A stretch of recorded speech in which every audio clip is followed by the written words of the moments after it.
கவிதை நூல்களை இன்று சிறப்பாக பாபா அம்பேத்கர் திடலில் முக்கியமாக நம்மளுடைய எழுச்சி தமிழர் அண்ணன் திருமாவளவனுடைய அண்ணனுடைய தலைமையில் இந்த கவிதை நூலை வெளியிட்டு அனைவரும் பெற்றுக்கொண்டு இந்த நிகழ்ச்சியை சிறப்பாக தலைமை தாங்கி நடத்தி கொண்டிருக்கும் நந்தினி கிருஷ்ணன் அவர்களே மற்றும் வந்திருக்கக்கூடிய அனைவருக்கும் என்னுடைய ஜெய்பீம் கலந்த வணக்கத்தை தெரிவித்துக் கொள்கிறேன். ஃபாதரின் மறைந்து ஓராண்டாவது. இந்த ஓராண்டில் தொடர்ந்து நம்மளுடைய ஃபாதர் நிகழ்ச்சி தொடர்ந்து நடந்துகிட்டே இருக்குது.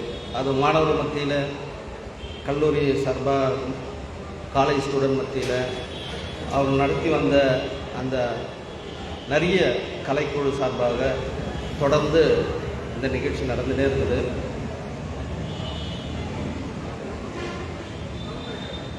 இந்த சமூகத்துக்கு சமூகம் சார்ந்து பணியாற்றினா இந்த சமூகம் எப்படி கைவிடாதுன்றது இது ஒரு அடையாளம்.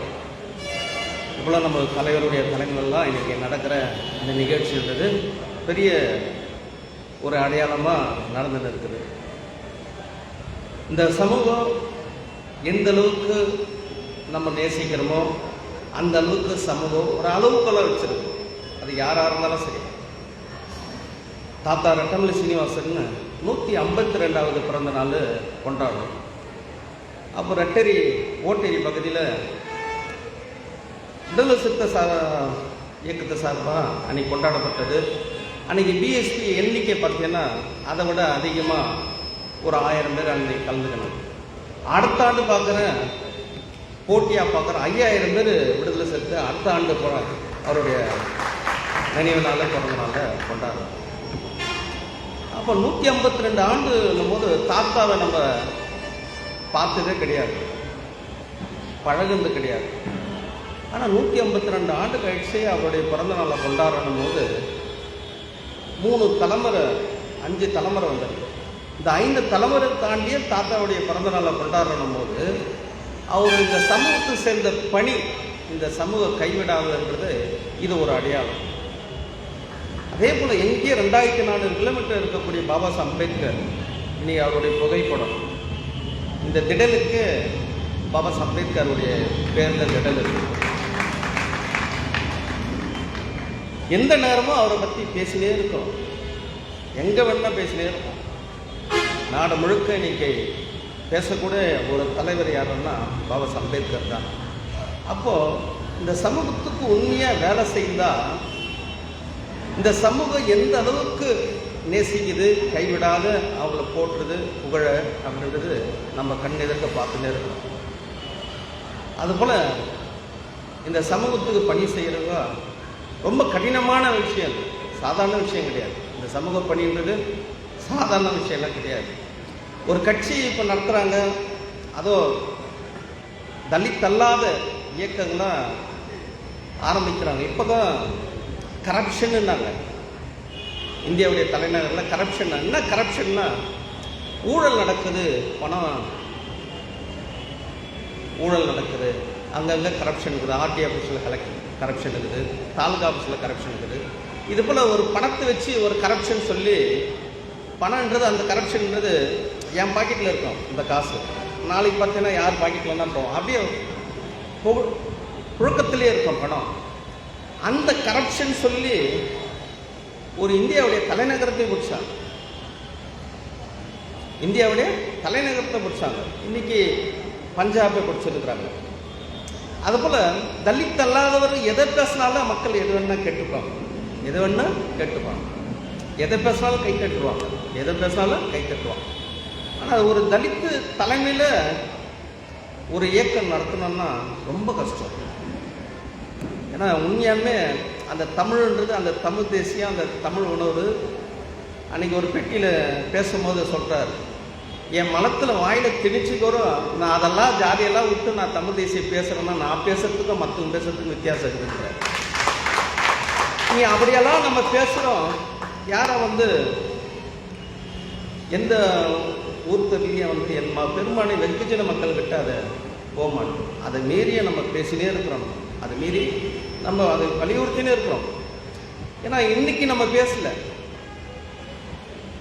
நம்ம காலங்காலமாக பேசினது. இந்த சனாதன எதிர்ப்புன்றது எதை இன்னைக்கு பேசின விஷயம் கிடையாது. 2000 வருஷமா பேசின்னு இருக்கிற சமூகம், 2000 வருஷமா பேசினுக்கிற சமூகம். இதை பேசிட்டா அன்டச்சபிள் ஆகணும். நம்ம இந்த சனாதன பார்ப்பன அந்த தத்துவம் 4 வர்ண கோட்பாடை இந்த மனுன்ற சட்டத்தை எடுத்துதான் தான் நம்ம வந்து அன்டச்சபிள் ஆகணும். அதை பாபா அம்பேத்கர் சொல்லுவார். டோன்ட் டச்சபிளுக்கு அன்டச்சபிளுக்கு வித்தியாசம் இருக்குது. நாங்கள் டோன்ட் டச்சபிள் இல்லை, அன்டச்சபிள். பார்ப்பன கொள்கை எங்களை தொட முடியாத போச்சு. நாங்கள் ஒரு நெருப்பை போல, நாங்கள் ஒரு மின்சாரம் போல கடைசி வரைக்கும் நாங்கள் செத்தாலும் சாதம் தவிர இந்த 4 வர்ண கோட்பாடை நாங்கள் ஏற்றுக்க மாட்டேன்னு சொல்லுவாங்க. அதுதான் அன்டச்சபிள். இதுதான் அன்டச்சபிளுடைய வரலாறு. அப்படியாப்பட்ட வழியில் வந்துடும். அதனால தான் இன்னைக்கு பாபா அம்பேத்கர் என்னை கவர்ந்த 2 புரட்சியாளர் என்றார். ஒன்று புத்தர், ஒன்று ஜீசஸ் என்றார். என்னை கவர்ந்த 2 புரட்சியாளர். ஒருத்தர் புத்தரை குறிப்பிடுறாரு, ஒருத்தர் ஜீசஸை குறிப்பிடுறாரு. ஆனால் இந்திய கிறிஸ்தவர்கள் அநீதிக்கு எதிரான எந்த போராட்டமும் செய்யறதில்லை. இந்திய கிறிஸ்தவர்கள் அநீதிக்கு எதிரான எந்த போராட்டமும் செய்யறதில்லைன்ற இன்னை வரைக்கும் அநீதி நடக்குது. மதம் வந்து இன்னி வரைக்கும் அதில் மதம் வந்து இந்த அநீதிக்கு எதிரான இன்னி வரைக்கும் அந்த போராட்டத்தில் கையில் எடுக்கல. இந்த மதத்தில் போய் இந்த மக்கள் போய் சேர்ந்தாங்க பற்றிய தலித் மக்கள், இந்த மக்கள் தான் கையில் எடுக்கிறாங்க. அந்த தலித்து கிறிஸ்தவர்களுக்கு இன்னைக்கு மிகப்பெரிய அநீதி நடக்குது. இன்னைக்கு ஷெட்யூல் காஸ்ட் பட்டியலில் சேர்க்கணும் அப்படின்ட்டுன்னு இன்னி வரைக்கும் போராட்டங்கிறாங்க. டெல்லி தலைநகரத்துக்கு போகிறாங்க, போராட்டம். இன்னைக்கு ஆண்டுதோறும் போராட்டம் நடந்துகிட்டே இருக்குது. அதுக்கு தீர்வே காணும்.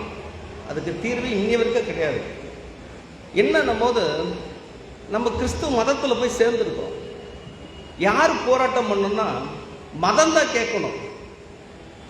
போன மனிதர்கள் கேட்டுங்கிறாங்க.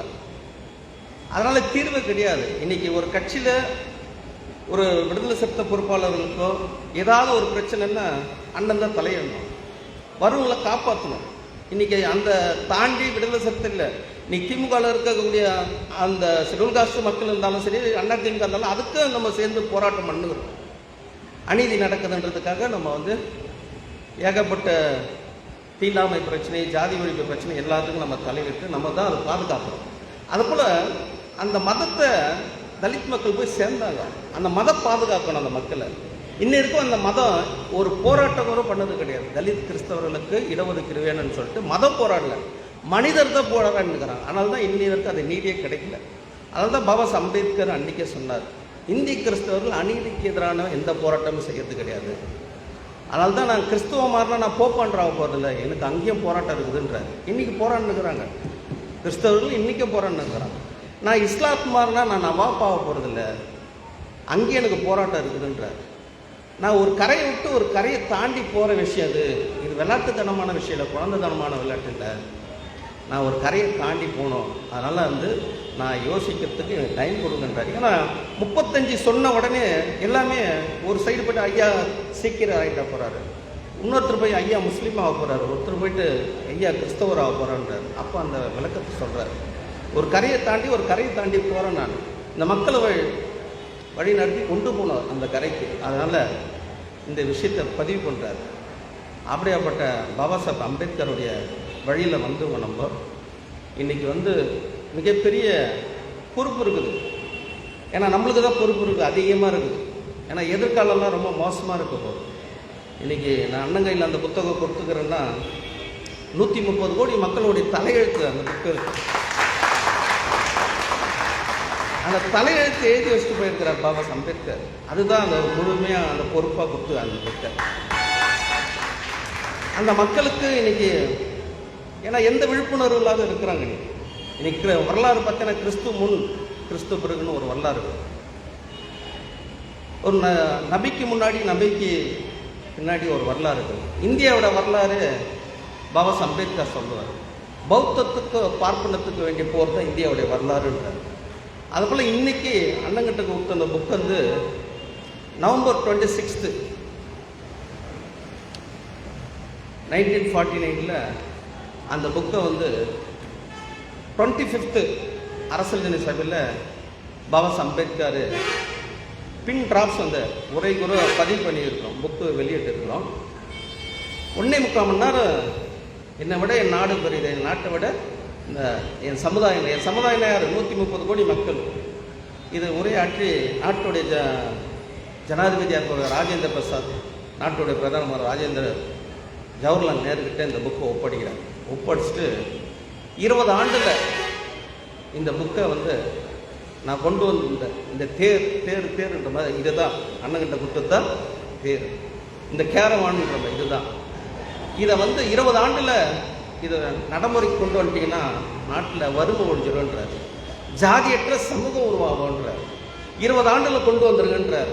நேரு வந்து நாட்டுடைய பிரதமர் 5 ஆண்டில் முடியாத ஆட்சி அதிகாரம் ஒரு 20 ஆண்டு இருந்தால் இந்த சட்டத்தை நடைமுறை கொண்டு வந்தாங்க, நாட்டில் வறுமை ஒழிஞ்சிட, ஜாதியற்ற சமூகம் உருவாகும், மதசார்பற்ற நாடு உருவாகும்னாரு. இன்னைக்கு 73 வருஷம் ஆகுது. 2015 பார்லிமெண்ட்டில் ஒரு டிஸ்கஷன் நடக்குது. என்னடான்னா, அமெரிக்காவில் ஒரு கான்ஸ்டியூஷன் டே எப்படி கொண்டாடுறாங்க, சைனாவில் எப்படி கொண்டாடுறாங்க, உலக நாடு முழுக்க எப்படி கொண்டாடுறாங்க, இந்தியாவில் எந்த அவேர்னஸும் இல்லாத இருக்குது, எந்த விழிப்புணர்வும் இல்லாத இருக்குது. அதனால் ஒரு கான்ஸ்டியூஷன் டே நவம்பர் 26னா பாபா அம்பேத்கர் டேவை கொண்டாடணும். ஏப்ரல் 14 வரைக்கும் அந்த நாளை வந்து கொண்டாடணும். முக்கியமாக பள்ளிக்கூடங்கள், education institute, private sector, university, government sector எல்லா இடத்துலையும் அதை நாளை கொண்டாடணும் அப்படின்ட்டு ஜிஓ போட்டிருக்கிறாங்க. சர்க்குலரில் எல்லா மாநிலத்துக்கும் அமைச்சாச்சு, எல்லா ஜுடிஷியல் எல்லா நீதிமன்றத்துக்கு எல்லாத்துக்கும் அனுப்பப்பட்டிருக்கு. இன்னைய வரைக்கும் 2015 2019 அமைச்சிருக்கிறாங்க, நகல்லாம் இருக்குது. இன்னைய வரைக்கும் நவம்பர் 26 ஒரு கான்ஸ்டியூஷன் டே அப்படின்னு கொண்டாட மாட்டாங்க சார். நவம்பர் 26 ஜனவரி 26 வரப்போகுது குடியரசு நாள். இந்த ஜனவரி 26 நவம்பர் 26 என்ன ஆனும்போது நவம்பர் 26 15 ஆர்டிக்கல் மட்டும்தான் நடைமுறைக்கு வருது. மிச்சம் மீதி 395 ஆர்டிக்கலும் ஜனவரி 26 கான்ஸ்டியூஷன் நடைமுறைக்கு வந்தது. இந்த 2 நாள் பார்த்தீங்கன்னா சுதந்திர நாள், குடியரசு நாள். ஜனாதிபதியுடைய தலைமையில் தரப்படை, விமானப்படை, கப்பல் படை எல்லாம் சேர்ந்து அணிவகுப்பை சேர்ந்து அந்த சுதந்திர நாளையும் குடியரசு நாளில் கொண்டாடுவாங்க. நம்ம தொலைக்காட்சியில் பார்க்குறோம், சுதந்திர நாள்ன்னும் போது வந்தே மாதரன்வாங்க, மகாத்மா காந்தியை காட்டுவாங்க, சுபாஷ் சந்திர போஸை காட்டுவாங்க, மாப்போசி, சிதம்பரம் பிள்ளை, அப்படி கப்பலோட்டு தமிழன், திருப்பூர் குமரன், அப்படியே நிகழ்ச்சி பார்த்தீங்கன்னா சுதந்திர நாளுக்கு எல்லாரையும் தொலைக்காட்சியிலேருந்து எல்லா நாளும் எல்லா தலைவரையும் போற்றி அந்த நாளை கொண்டாடும். குடியரசு நாள் என்னும் போது சட்ட நடைமுறைப்படுத்துகிற நாள். அந்த நாள் பாபா அம்பேத்கர் நாளுன்னு வரை இன்னி வரைக்கும் யாரும் கொண்டாட மாட்டாங்க. இன்னி வரைக்கும் காந்தி ஃபோட்டோ வச்சு தான் கொடியேற்றுறாங்க. ஆகஸ்ட் 15 ஜனவரி ஆகஸ்ட் 15 1947 சுதந்திரம்னா ஜனவரி 30 காந்தியை முடிச்சுடுறாங்க ஆர்எஸ்எஸ். 5 மாதத்துலேயே ஒரு கதை முடிஞ்சிடுது. குடியரசு நாளுக்கு மகாத்மாவுக்கு சம்மந்தமே கிடையாது. குடியரசு நாள்னு ஒரு சட்டம் நடைமுறைப்படுத்துற நாள், பாபா அம்பேத்கர் நாள். அது அந்த நாலு கூட இன்னி வரைக்கும் கொண்டாடாத இருக்கிறாங்க. என்னடா மலையை வைக்கா போட்டு மறைக்கிற கதையாக இருக்குது. அதனால தான் இன்றைக்கி வந்து நம்மளுக்கு வந்து மிகப்பெரிய பொறுப்பு இருக்குது.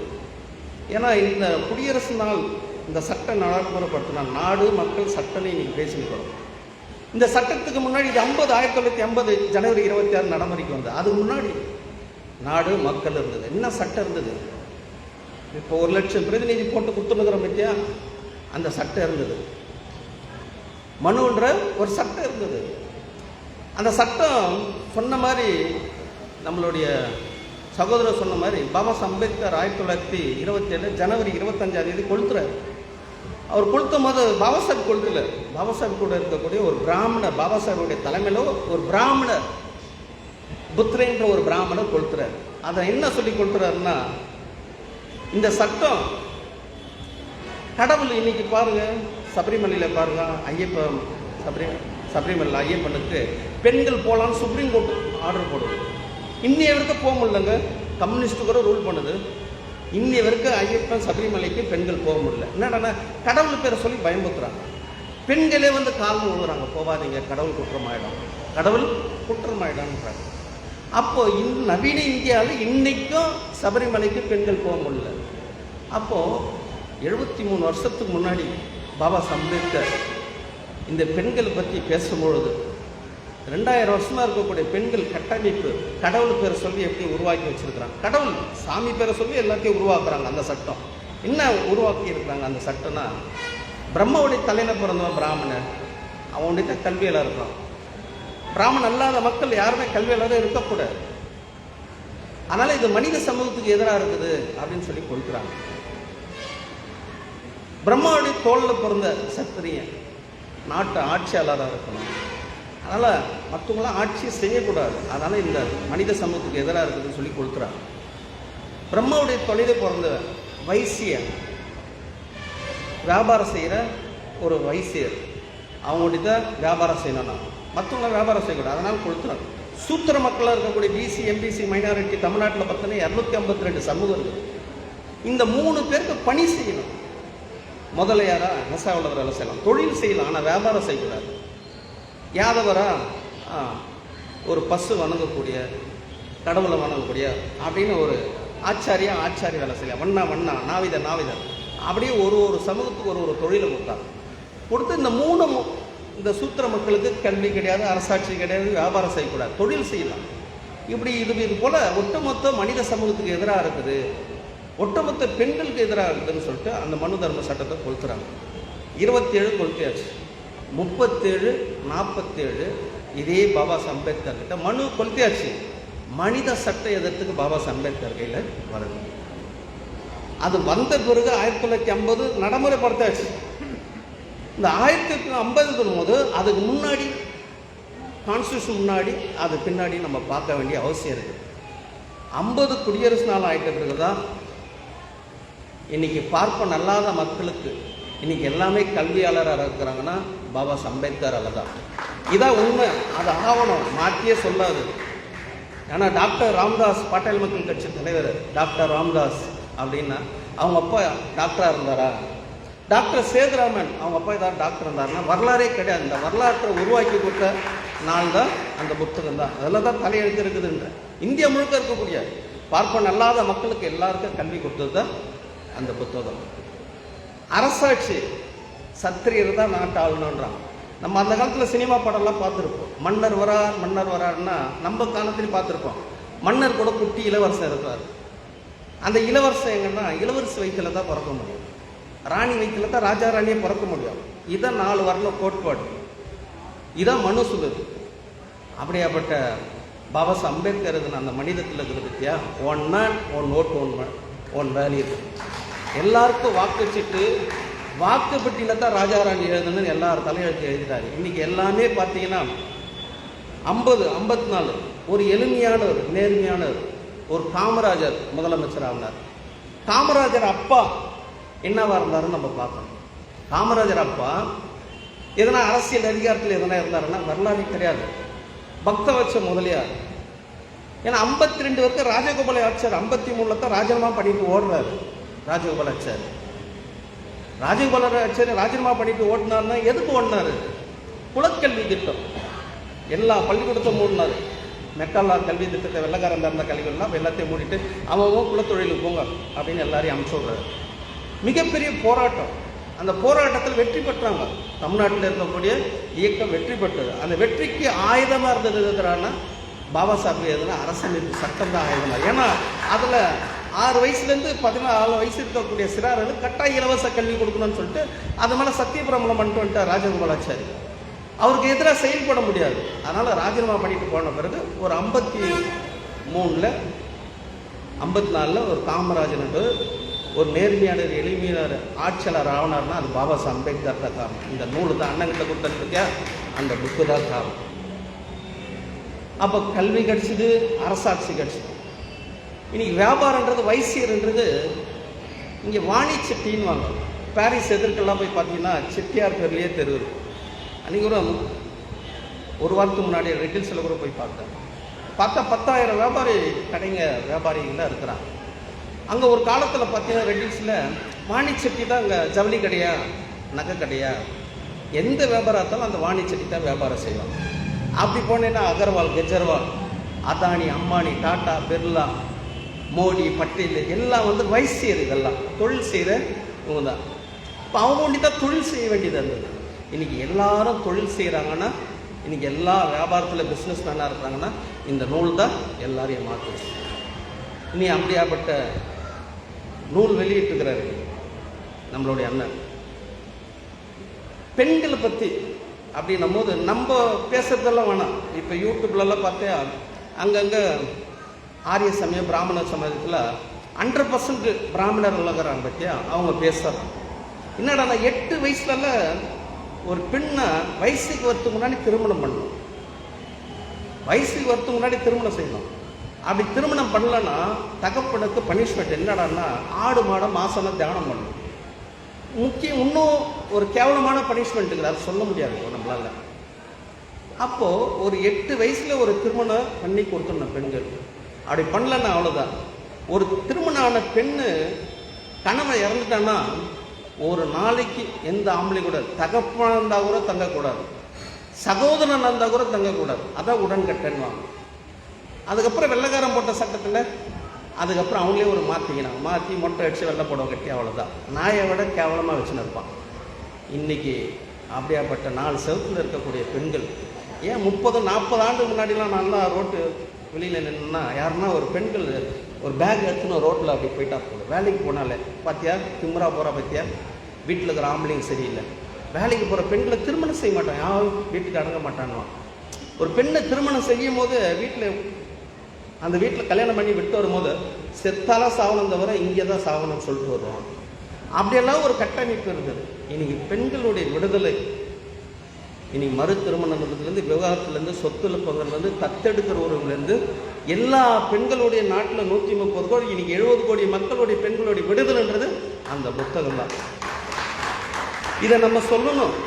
இது டாக்குமெண்ட்டு மாற்றியே சொல்ல முடியாது யாருமே. அன்றைக்கி வானதி சீனிவாசன் கூட அன்றைக்கி ஒரு திராவிட ஒரு பேச்சாளர் வந்து சொன்னார். இன்றைக்கி வானதி சீனிவாசன் வந்து விவாத மணியில் பேசுகிற அளவுக்கு, விவாதிக்கிற அளவுக்கு, எங்கள் எதிர்கொள்கிற அளவுக்கு இன்றைக்கி வானதி சீனிவாசன் தந்தை பெரியார் தான் காரணம்னா உடனே வானதி சீனிவாசன் சொல்லிச்சு கான்ஸ்டியூஷன் தான் காரணம், கான்ஸ்டியூஷன் தான் காரணம்.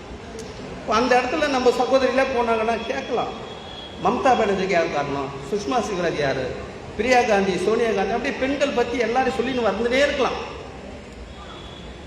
அப்போது ஒரு கான்ஸ்டியூஷன் போது இன்னைக்கு பைபிள்லாம் ஆண்டவர் ஏசப்பா ஜீசஸ் அப்படின்னும். அப்போ கான்ஸ்டியூஷனாக பாபா சாஹேப் அம்பேத்கர் தான், வேறு யாரும் மாற்ற சொல்ல முடியாது. அதான் டிடி கிருஷ்ணமாச்சாரி சொல்கிறார், நான் இந்து மதத்தை பின்பற்ற ஐதீக பிராமணன் நான். ஆனால் டாக்டர் அம்பேத்கர் அவருடைய தொலைநோக்கு பார்வையை பார்த்தேன். நான் எல்லாத்தையும் கைவிட்டு அவர் கூட நின்னா அவருடைய தொலைநோக்கு பார்வையை பார்த்தேன்றார். அவருக்கு சொத்தே கிடையாது. அவர் சமூகத்துக்கு எங்க இந்த பெண்கள் சொத்து கொடுக்கறது? இன்னைக்கு எந்த பெண்கள் மறு திருமணம் பண்றாங்க பாருங்க, எந்த பெண்கள் விவகாரத்து பண்றாங்க பாருங்க, எந்த பெண்கள்லாம் சொத்து அனுபவிக்கிறாங்க பாருங்க. அவருடைய தொலைநோக்கு பார்வைன்னும் போது அந்த பார்வையில் பாருங்க, ஒரு தத்து எடுக்கிற உரிமை, ஒரு கணவன் மனைவி ஒரு தத்து எடுக்கணும்னா, ஒரு ஆண் குழந்தைய தத்து எடுக்கணும்னா அந்த பெண் 21 வயசு, அந்த தாய்க்கும் அந்த குழந்தைக்கு 21 வயசு இடைவெளி இருக்கணும்ன்ற. ஒரு ஆண் ஒரு பெண் குழந்தைய தத்து எடுக்கணும்னா 21 வயசு, ஒரு பெண் ஆண் குழந்தைய தத்து எடுக்கிறதுக்கு 21 வயசு இடைவெளி விட்டுக்கிறார். அந்த 21 வயசு இடைவெளி இருந்தால் தான் தாய் ஸ்தானத்துக்கு வர முடியும், தகப்ப ஸ்தானத்துக்கு வர முடியும். அவருடைய தொலைநோக்கு பார்வை. அதுதான் ஜெயலலிதா அந்த அம்மையார் சுதாகரனை தத்து எடுக்கிறது செல்லாது போனதுக்கு என்ன காரணம் போது 21 வயசு இடைவெளி கிடையாது. அப்போது எந்த அளவுக்கு விழிப்புணர்வு இல்லாத இருக்கிறாங்க பாருங்கன்ற. இந்த விழிப்புணர்வுலாம் இருந்ததுன்னா இன்னைக்கு ஜஸ்டிஸ், சோசியல் ஜஸ்டிஸ், சமூக நீதி, அந்த சமூக நீதியை உருவாக்கி கொடுத்தார் பாபா சாஹேப் அம்பேத்கர். இன்னைக்கு reserve article 340 backward class reservation, article 341, article 342. 40 வருஷத்துக்கு முன்னாடி அந்தமானுக்கு போனேன். அப்போ ஜர்வாசுமான் இந்த தார் ரோடோட ரொம்ப கருப்பாக இருக்கான்.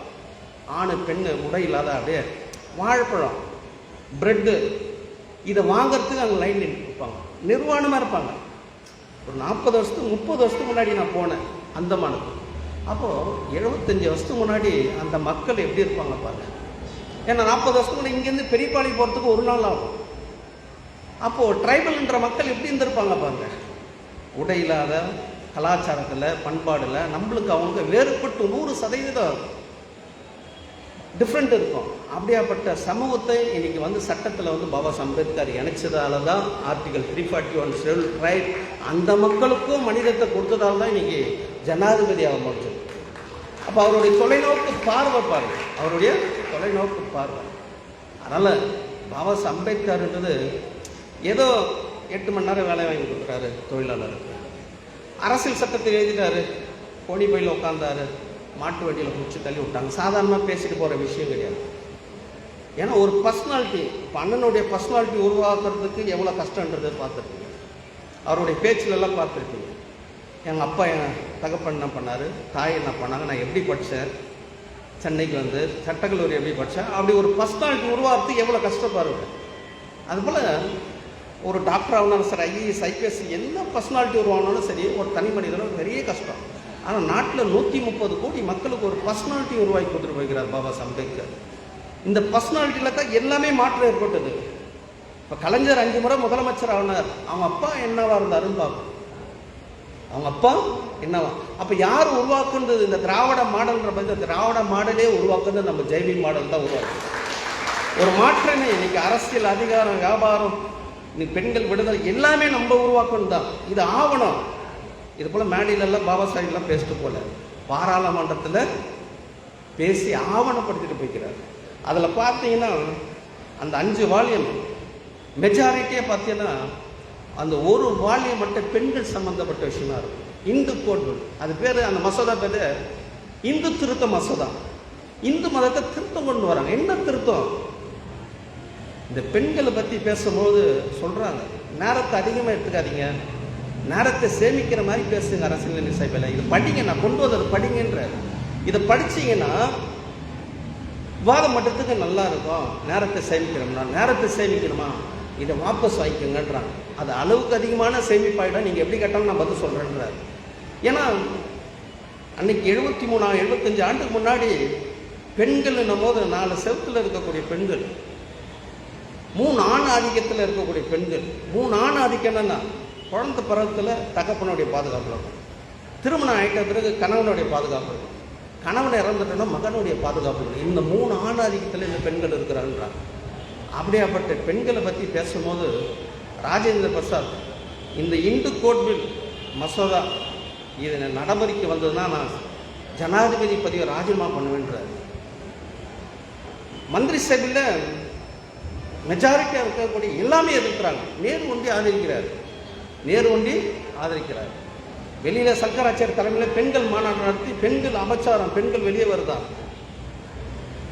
படிக்கலாமா, அரசாட்சி செய்யலாமா, மறுத்துறோம்னா, விவகாரத்தை, இது என்ன நாடு என்ன ஆக போகுதுன்னு பயங்கரமாக பெண்களை எதிர்ப்பு தெரிவிக்கிறாங்க. அப்படியாப்பட்ட அந்த எதிர்ப்பு மத்தியிலையும் பாபா சாஹேப் அதை கொண்டு வரலன்றதால நேரு போய் சமாதானப்படுத்துகிற 6 மாதத்துக்குள்ளே இதை நடைமுறை கொண்டு வந்துடுற, தேர்தல் முடிஞ்சுட்டோம் அப்படின்றார். நான் உனக்காக இந்த சட்டம் எழுதலை, இந்த கேள்வி கேட்டுக்கிறாங்க, இதுக்காக என் தேசத்துக்காக எழுதிக்கிறேன். ஒரு பெண்ணுடைய வளர்ச்சி வச்சு தான் நாடோடைய வளர்ச்சி இருக்குதுன்றார். நாடோடைய வளர்ச்சி இருக்குது. ஆனால் நான் எழுதின சட்டம் இல்லை, இனிமேல் எழுத போகிற சட்டம் இல்லை. இந்து கோட் பில்லு வராத இந்த சட்டம் வந்ததுன்னா குப்பையில் கோபுரம் கட்டுறது மாதிரி இல்லை, குப்பையில் கோபுரம் கட்டுற மாதிரி. அதனால் இந்த சட்டத்தை உடனே நடைமுறைக்கு கொண்டு வரணுன்றார். வரல, ராஜினாமா பண்ணிட்டு வரார். ஒட்டுமொத்த எல்லா பெண்களுக்கு, நாட்டில் இருக்கிற எல்லா பெண்களுக்கும் சட்ட அமைச்சர் பதவியை ராஜினாமா பண்ணிட்டார்.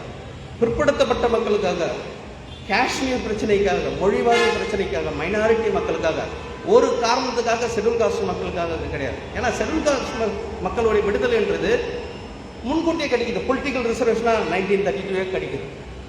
எஜுகேஷன் எம்ப்ளாய்மெண்ட்டை 1943 கிடைக்குது. நம்மளுடைய விடுதலை முன்னாடியே கிடைச்சிருக்கு. அப்போ யாருக்காக? நாட்டில் இருக்கக்கூடிய வெகுஜன மக்களாக இருக்கக்கூடிய பிசி, எம்பிசி, மைனாரிட்டி, எஸ்சிஎஸ்டி மக்களுக்காக பாபா சாஹேப் அம்பேத்கர் வந்து ஒரு ராஜினாமா பண்ணிட்டு வர்றார். இன்றைக்கி ஒரு பஞ்சாயத்து தலைவருக்கு பங்காளிங்க வெட்டின்னு கொடுத்துட்டு சாப்பிட்றான்.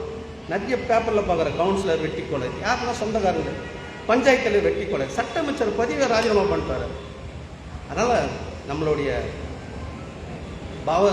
தியாகம்லாம் சும்மா கிடையாது. இந்த சமூகத்துடைய தியாகம்லாம் இந்த தேசத்துக்கு சும்மா கிடையாது. டெமோக்ரஸி, ஜனநாயகத்துக்கு எதிரான, சனாதானத்துக்கு எதிரானது டெமோக்ரஸி, ஜனநாயகம். இந்த ஜனநாயகம் எங்கே இருக்கிறதுனா இந்த மக்கள்கிட்ட தான் இருக்குது, வேறு எங்கேயுமே கிடையாது. ஏன்னா 4 வருடம் கோட்பாடு ஏற்றுக்காத மக்கள், ஜாதியற்ற மக்கள், அதனால தான் இன்னைக்கு பாருங்க சேக்குவரா பேர் இருக்கும், கார்ல் மார்க்ஸ் இருக்கும், லெனின் இருக்கும், ஸ்டாலின் இருக்கும், காந்தி இருக்கும், நேரு இருக்கும், கருணாநிதி, முத்துராமலிங்க, ராம்தாஸ், யார் பேர் வேணா வைக்கலாம். இன்னைக்கு நேர்மையான ஒரு எளிமையான யார் கக்கன்சி ஒரு காங்கிரஸ்காரர் வீட்டில் போய் பேர் வச்சுக்க சொல்லுங்க பார்க்கலாம். அது எந்த தலைவர்னா இருக்கும். பிறக்கிற குழந்தைங்கள கக்கன்சின்னு பேர் வச்சுக்க சொல்லுங்க பார்க்கலாம். ஏன்னா எல்லா இடத்துல ஜாதியை ஏற்றுக்கணும். ஜாதியற்ற சமூகம் பாசுரமில்ல கார்த்திக் சிதம்பரம் பேர் கூட இங்கே வைக்கலாம் இந்த மக்கள்கிட்ட. ஏன்னா இந்த மக்கள் வந்து ஒரு டெமோக்ரஸி ஜனநாயகத்தை விரும்புகிறவங்க. நாளைக்கு வடிவேல் கட்சி ஆரம்பிச்சா கூட கொடி ஏற்றுக்குவோம். அதனால தான் இன்னைக்கு நம்ம இது போல சிரிக்கக்கூடாதுன்றதால தான் நம்மளுக்கு சமூக சீர்திருத்தமா அரசியல் சீர்திருத்தமா என்ற ஒரு கேள்வி இருக்குது. ஏன்னா இந்த சமூகத்துக்குள்ள சீர்திருத்தம்னா சமூகத்துக்குள்ள என்ன பிரச்சனை இருக்குது. அன்னைக்கு அரக்கோணத்தில் வந்து நம்ம தாசு, நம்ம வன்னியரசன் எல்லாம் சேர்ந்து ஒரு போராட்டம் பண்ணுறாங்க. அண்ணனும் போனார், அது பிறகு நானும் போனேன். ஒரு 24 வயசு பையன், 23 வயசு பையன் படுகொலை செய்ய போகிறான்.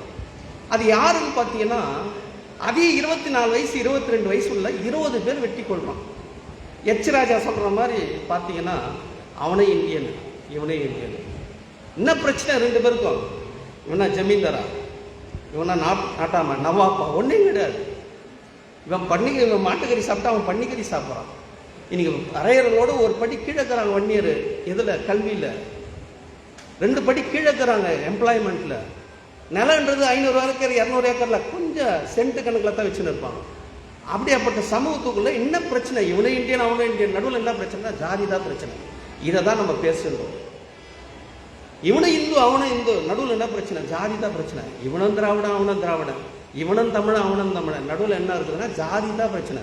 அப்போ அந்த ஜாதி எடுத்துட்டோம்னா ஜாதியற்ற சமூகத்தை உருவாக்கலாம். இதைத்தான் நம்ம சொல்கிறோம். இதை தான் நம்ம எல்லாரும் சொல்கிற ஜாதியற்ற சமூகத்தை உருவாக்கலாம்.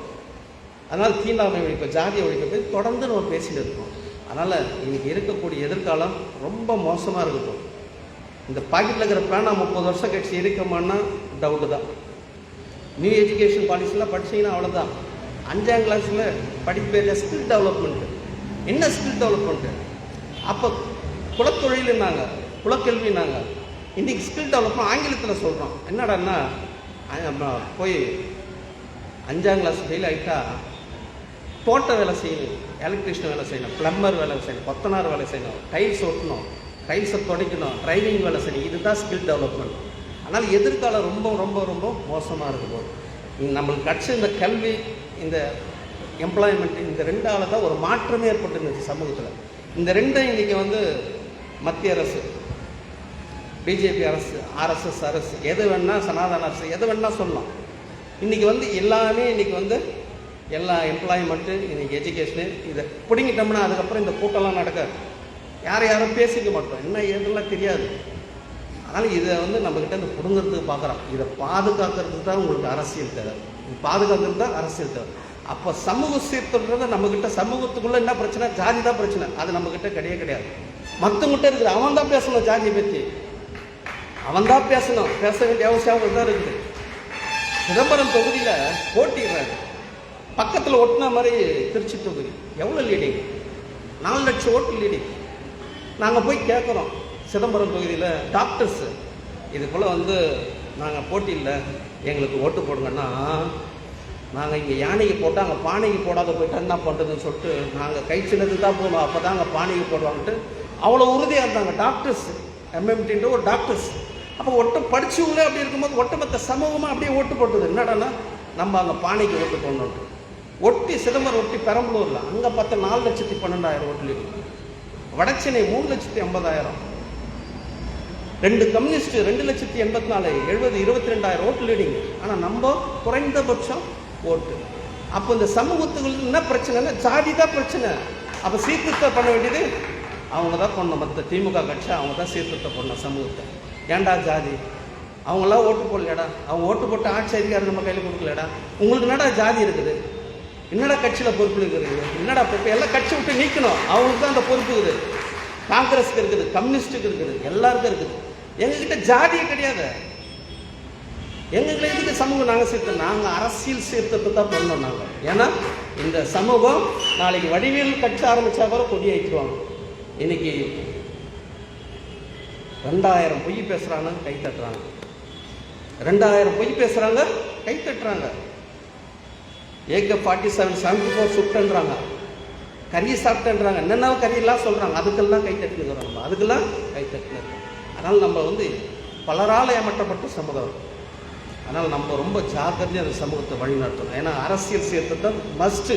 ஏன்னா இந்த மக்கள்கிட்ட ஜனநாயக டெமோக்ரஸின்றது இருக்குது. அதுதான் பாபா அம்பேத்கர் சொல்லிட்டு போகிறார், நீ ஆட்சியாளர் ஆகுன்றார். ஆட்சி அதிகாரத்தை கைப்பட்டு இந்த நாட்டுக்கு பாதுகாப்பு, நாட்டில் இருக்கிற மக்களுக்கு பாதுகாப்புன்றார். ஏன்னா மனிதநேயன்றது இந்த ரத்தத்தில் ஊறி இருக்குது, வேறு எங்கேயுமே கிடையாது. மனிதநேயன்றது ரத்தத்தில் ஊறி இருக்குது. ஒரு பைக்கில் தடிக்க வந்தால் கூட ஓடி போய் பெண்கள் தூக்குவாங்க. ஐயோ யார் கத்த பொல்லியோ, ஐயோ தண்ணி ஏற்றுவான், சோடா ஏற்றுவான், ஐயோ ரத்தம் ஆட்டை ஏற்றுவான், ரிச்சா ஏற்றுவான். நீ அதே அகரகாரத்தில் வந்து நினச்சிக்க, பெண்கள் ஆண்களே கதவு சாய்ப்பாங்க. ஏன்னா மனிதநேயமே கிடையாது, மனிதநேயமே கிடையாது. மனிதநேயம் உள்ள ஒரு சமூகம், சமத்துவத்தை ஏற்றுக்கிற சமூகம், மனிதத்தை ஏற்றுக்கிற சமூகம், ஒரு சமூகத்தை ஒரு ஏக்கமாக இருக்கக்கூடிய சமூகம் அது. அப்படியாப்பட்ட சமூகம் ஆட்சியாளர் ஆகிட்டாங்கன்னா நாட்டுக்கு பாதுகாப்புன்றார், நாட்டில் இருக்கிற மக்களுக்கு அனைவருக்கும் பாதுகாப்புன்றார். அப்படியாப்பட்ட நம்மளுக்கு அரசியல் சீர்திருத்தத்தை தான் தேவைன்னு சொல்லி ஜான் சுரேஷோடைய ஃபாதருடைய இந்த புத்தக வெளியீடு, இந்த புத்தக வெளியிடும் போது அவரோட அண்ணனுடைய வெளியீட்டில் எல்லாமே பெற்றுக்கொண்டோம். அது மிக மகிழ்ச்சி. பாரதி பிரபு ஞாபகப்படுத்தினாப்புல. ஏன்னா 96 எனக்கு அரசியல் தான் அந்தளவுக்குலாம் தெரியாது. வீட்டாண்ட ஒரு எம்எல்ஏ இருப்பார், அவர் பழக்கம் அண்ணன் மூர்த்தி நான் பழக்கம். மற்ற யாருக்கிட்ட நான் பழக மாட்டேன், பேச மாட்டேன், என்னுடைய குணம் அது. அப்போ அண்ணனை பார்க்கும்போது, மூர்த்தி அண்ணனை பார்க்கும்போது ஒரு போராட்டம் நடக்குது, பணங்கள் பருக்குள்ள உண்ணாவிரதம். அப்போ செல்லில் கிடையாது, பேஜர் மெசேஜ் கொடுக்குறாரு. பேசி ஃபோனில் வராங்க, நீ போராட்டத்துக்கு வந்துடு அப்படின்னு சொல்கிறார். யாருனான்ற இந்த பேர் சொல்கிறாரு. ரொம்ப நீட்டாக இருக்குதா, பேரை மறந்துட்டேன் நான். திருப்பி என் கேட்குறேன்னா, நீ யாருன்னா சொன்னிய ஒரு பேர் சொன்னான் போது, ஏன்னா இது போல் நம்ம லா காலேஜ் படிச்சோம்னா என்னை போல் ஒரு தலைவர்னா, அவர் என்னை போல் ஒரு தலைவர் அண்ணன் பேரை சொல்லி அந்த பேரை சொல்கிறார். பெருமாள் ஐயா இளைய பெருமாள் இருந்தார்லன்னா தலைவர். இப்போ அந்த இயக்கெல்லாம் எல்லாம் அவர் தலைமையில் பிறந்து நல்லா எதிர்கால ஒரு தலைவருக்கு அரசியல் இருக்குதுன்னா அவருக்கு இருக்க போது பாருங்க அப்படின்னு இதை சொன்னதால திருப்பி அந்த பேர் மெமரி பண்ணிக்கிறேன். நான் திருப்பியும் அந்த பேர் மெமரி பண்ணுறேன். அப்போ நம்மளுடைய உண்ணாவிரதம் சேப்பாக்கத்தில் நடக்கும். அப்போ உடம்பு சரியில்லை, அப்போ ஏதோ ஆப்ரேஷன். அந்த ஆப்ரேஷனில் உட்கார கூட முடியல, பேசிட்டு போயிட்டார். அந்த அப்போ எனக்கு ஸ்டோர் ஆச்சு. அப்புறம் அப்பாவுடைய இறந்துட்டார், மூர்த்தியினருடைய அப்பா இறந்துட்டார். அப்போ நான் நைட்டு ப்ரெஸ்ஸுக்கெலாம் போயிட்டு வர 2 மணி இருக்கும். வரும்போது அண்ணன் கூட இன்னொருத்தர் இருந்தார், அண்ணன் ஃப்ரெண்டு அப்போ இருந்தவர் கூட இருந்தவர். அப்போ பார்க்கும்போது அப்போ தான் முதல் முறை அவரை பார்க்குறேன், அண்ணன் வீட்டில் தான் பார்க்குறேன். அப்போ கை கொடுத்தாங்க, அண்ணன் அறிமுகப்படுத்தினார். அண்ணன் அறிமுகப்பட்டு அப்போ ஒரு வார்த்தை ரொம்ப கவனமாக சொல்கிறார். ஏன்னா அவர் கூட வந்தாலும் சரி கிடையாதுண்ணா, நம்ம அவரை பாதுகாக்கணும்னா அப்படின்னாரு. இது சத்தியம், இது உண்மையை தான் சொல்லி ஆகணும், உண்மையை சொல்லி ஆகணும். கூட வந்த ஆள் சரி கிடையாதுண்ணா, பாவண்ணா, அந்த பேர் ரொம்ப அண்ணன் சொல்லும் போது அந்த ஆர்ட்ஃபுல்லாக சொல்வார், நம்ம பாதுகாக்கணும்ண்ணா அப்படின்னாரு. அதுதான் எனக்கு ரொம்ப அவரை நேசிக்க வேண்டிய அண்ணன் மூர்த்தி அண்ணன் தலைவர்னா இது. இந்த 2 பதிவு எனக்கு ரொம்ப ஆழமாக என்கிட்ட பதிவாக இருக்குது. அப்போ புரட்சி ஏபிஎல்எஃப்னா ஒரு பெரிய எழுச்சி, புரட்சி பார்த்தோன்னா பெரிய எழுச்சி. அப்போது எந்த நேரத்தில் மேடம் இருந்தாலும் அப்போ அண்ணன் இருக்கும்போதெல்லாம் அண்ணன் பேசுவார். அப்போ சொல்கிறாங்க ஒருத்தர், ஏன்னா வராருண்ணா பேசுகிறாருண்ணா பண்ணுறாருண்ணா, பேசிட்டு என்னை தாண்டி பேசணும், தலைவர் உருவாகணுன்றார், தலைவர்கள் உருவாகணும். அப்போ அவங்க குறுகிய மைண்டு. இப்போ நம்ம இவர் சொன்னார், சிக்க பாஸ்கர் சொன்ன மாதிரி குறுகிய மைண்டெல்லாம் நம்ம ஆளுங்கள சின்ன புத்தியெல்லாம் இருக்கலாம். ஏதோ சொல்ல வரமோ அதை சொல்கிறார், பேசிட்டோம்னா அப்போ எனக்கு அடுத்தது பேசிட்டோம், என்னை தாண்டி தலைவர் உருவாகணும், என்னை தாண்டி தலைவர் உருவாகணும். என்ன கருணாநிதி மாரி யோசிக்கிறார் அப்படின்னு அவரை கேட்குறாரு. கேட்டு ஒரு அரக்கோணத்தில் இருக்கிறார் ஒருத்தர், அவர் பேரு கூட சொல்ல நான். அதுபோல் தலைவர் சொல்லும் போது அதனால தான் அவரை நேசிக்க வேண்டிய ஒரு தலைவராக இருந்தார். அதனால் பாரதி இதை ஞாபகப்படுத்திருந்தாலும் நான் சொல்கிறேன். அதனால் நம்மளுடைய விழிப்புணர்வுன்றது சமூக சீர்திருத்தமாக அரசியல் சீர்திருத்தம். ஏன்னா சமூக சீர்திருத்தம் இருக்குது. இப்போ 2000 வருஷமாக நம்ம ரொம்ப பக்குவஞ்சுக்கிறோம், ஜாதியற்ற சமூகம். நம்மளுக்கு அரசியல் சீர்திருத்தம் தேவைன்னு சொல்லி இந்த அளவுக்கு நம்மளுடைய நந்தினி கிருஷ்ணன் ஒரு இதுதான் ஒரு விசுவாசன்றது. ஒரு நபர் இருந்தால் கூட போதும். இந்த நம்ம பாபா சாஹிப் சொன்ன மாதிரி அந்த நான் கொண்டு வந்த தேர் கொண்டு போனேன்றாங்க பற்றியா, அப்போ ஃபாதர் அந்த செய்த பணி ஒரு நபர் ஸ்ட்ராங்காக இருக்கிறதால இன்னி வரைக்கும் அதை நம்மளால் கொண்டு போக முடியுது. அதனால் நம்மளுடைய சகோதரிக்கு என்னுடைய சார்பாக மனமார்ந்த வாழ்த்து தெரிவிக்கிறேன், நன்றி தெரிவிக்கிறேன். இந்த அளவுக்கு இந்த திடலில் இந்த நிகழ்ச்சி நடத்திய அனைத்து விடுதலை சிறுத்தை பொறுப்பாளருக்கு என்னுடைய மனமார்ந்த வாழ்த்துக்கள், நன்றி, செய்தி.